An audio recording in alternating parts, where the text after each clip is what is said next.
कल्याण डोंबिवली अंबरनाथ मधील विधानसभेच्या जागांचा आढावा घेण्यासाठी भाजपाचं आज अधिवेशन झालं। या अधिवेशनात कल्याण पूर्वचे आमदार गणपत गायकवाड यांच्या समर्थकांनी घोषणाबाजी केली आहे। गणपत गायकवाड आगे बढ़ोच्या घोषणा यावेळी देण्यात आल्या।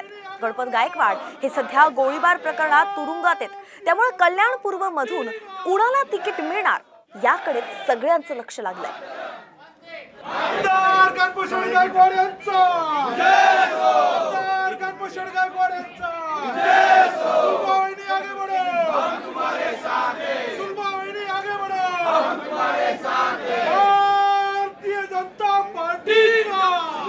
जागा जी आहे ती महायुतीमध्ये भारतीय जनता पार्टीचे आता सद्यस्थितीत आमदार या ठिकाणी आहेत।